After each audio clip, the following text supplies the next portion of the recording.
जैसा कि अनुपम जी ने बताया, ये देश की आबादी का औसत आयु कितनी है जानते हैं? उन्होंने तो 27-28 साल बोली, 27 और 28 साल की बात उन्होंने कही, लेकिन जो आंकड़े हैं जो मैंने पढ़ा है वो 29 साल। हम तो सेंसस के आधार पर बोलेंगे, जो सेंसस होगा तब पता लगेगा। पिछले सेंसस में और आंकड़ों के हिसाब से देश की आबादी की औसत आयु 29 वर्ष है, लेकिन विधान पालिकाओं में वही औसतन आयु 60 के करीब चली जाती है।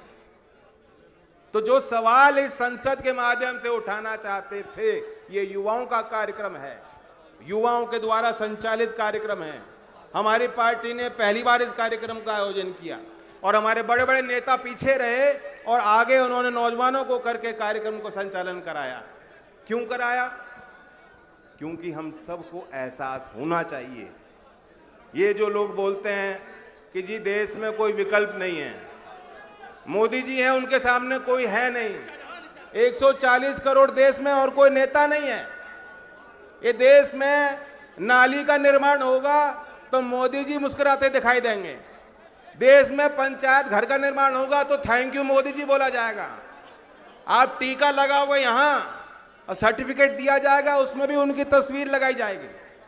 यहां तक कि जो पहले भी अनाज वितरण की योजनाएं थी, अनाज वितरण के गरीबों के लिए राशन की व्यवस्था पहले भी तो थी।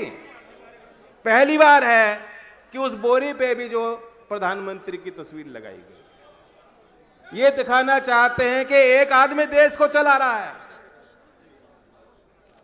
एक आदमी देश को चला रहा है, लेकिन हम ये दिखाना चाहते हैं कि देश के नौजवानों पे भरोसा कीजिए। जो 29 वर्ष देश की आयु है, उन नौजवानों को सामाजिक क्षेत्र में, राजनीतिक क्षेत्र में यदि सारी पार्टियां मिलकर भागीदारी देंगी तो 140 करोड़ की आबादी के देश में मोदी जी को तो बहुत पीछे छोड़ देंगे। मेरठ में इतने काबिल युवा हैं, प्रधानमंत्री और विधायक और सांसद बनने लायक नौजवान यहां हैं। और एक नई लीडरशिप, एक नया संकल्प और एक नया नेतृत्व देश के लिए हमें तैयार करना होगा। मैं देख रहा हूं यहां पगड़ी और टोपी पहनने वाले भी हमारे पुराने वर्कर, उन्होंने वो जमाना भी देखा, महिला बैठी हैं, जब वोटिंग का टाइम होता था तो टोली बना के गांव की महिलाएं ट्रैक्टर ट्रॉली पे पीछे बैठ के पैदल चल के गीत गाते गाते लोकतंत्र के उस पर्व में शामिल होती थी। उस समय कोई बड़ा प्रचार तंत्र लोकदल के साथ नहीं होता था। चौधरी चरण सिंह जी की वकालत करने के लिए कोई पैसे वाला व्यक्ति, कोई मीडिया चैनल, कोई उद्योगपति कभी कुछ नहीं कहता था, लेकिन ये आपका तंत्र, कार्यकर्ताओं की मेहनत बेहद प्रभावशाली होती थी। तो इसलिए हमारा मुकाबला बड़े ताकतवर लोगों से है। देश भर में आप देख रहे हैं बीजेपी अपने आप को सशक्त कर रही है, वो अपने आप को मजबूत कर रहे हैं। हम तो यहां ठंड में ठिठुर रहे हैं, मोदी जी बीच का आनंद ले रहे हैं। और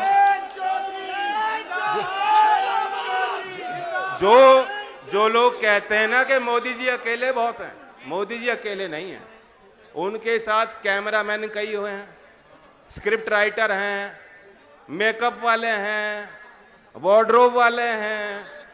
जैसे फिल्म की शूटिंग होती है उसी अंदाज में मोदी जी का कार्यक्रम तय होता है और कार्यक्रम को कराया जाता है। ये बात सब लोग समझ गए। अब इनसे मुकाबला हमें करना है। मेकअप तो मैं देखो लगाता नहीं, रागिनी जी बुरा मत मानना, मेकअप तो लगाते नहीं, क्रीम कभी लगाई नहीं मैंने, और बात बनानी खुद ही जानते हैं। कौन भाषण लिखेगा मेरे लिए? कोई जरूरत नहीं। कार्यकर्ता आप जैसे हैं हमारे साथ, सिक्योरिटी की मुझे जरूरत नहीं पड़ी आज तक। मैं जब यूपी में आता हूं तो अमित शाह जी मेरे लिए एक सिपाही भेज देते हैं, योगी जी की तरफ से एक सिपाही मुझे मिल जाता है। मैं उसे कहता हूं भाई तू छुट्टी कर, तो कोई बात नहीं, मुकाबला तो बड़े ताकतवर लोगों से है, मेकअप शेकअप वालों से, लेकिन हम लोग कर लेंगे। हम और आप मिल लेंगे तो कर लेंगे कि नहीं करेंगे?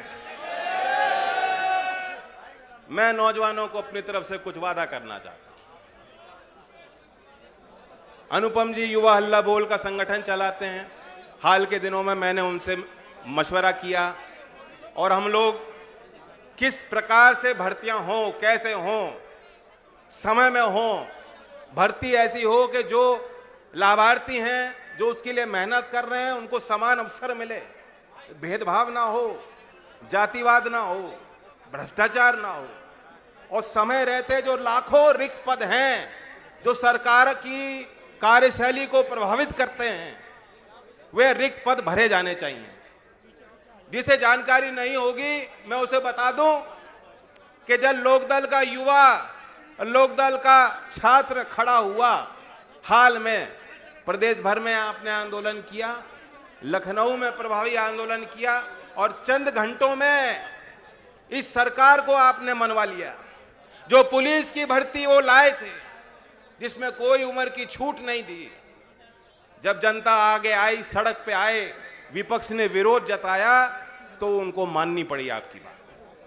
अभी भी मुझे शिकायत मिलती है, लोग कहते हैं कि तो हम तैयारी नहीं कर रहे थे, तो हमें कोई विश्वास नहीं था कि उम्र की छूट मिलेगी, हम मायूस हो गए और समय मिलता तो हम और बेहतर तैयारी कर सकते थे।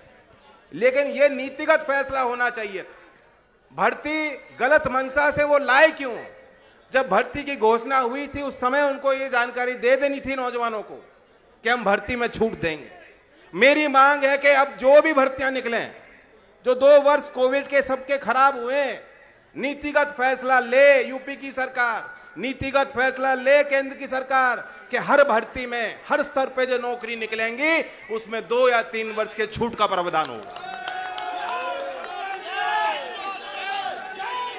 जो भी यूपीएससी है, जो भी प्राधिकरण जो भर्ती की प्रक्रिया को देख रेख में उस प्राधिकरण से काम होता है, हमारी मांग है कि हर साल के शुरुआत में कैलेंडर निकलना चाहिए, निश्चित तिथियां होनी चाहिए कि किस किस तारीख में कैसे कैसे भर्ती निकलेंगी, कितनी निकलेंगी, किस हिसाब से पूरी की जाएंगी। इस बात से आप सहमत हो कि नहीं सहमत हो? मैं कुछ शब्द उत्तर प्रदेश में मुख्यमंत्री के आवास के कुछ कदम दूर बैठे, देश के राजधानी में, प्रदेश की विधानसभा में उससे कुछ कदम दूर बैठे, लखनऊ में बीजेपी के कार्यालय से कुछ ही कदम दूर बैठे 69,000 शिक्षक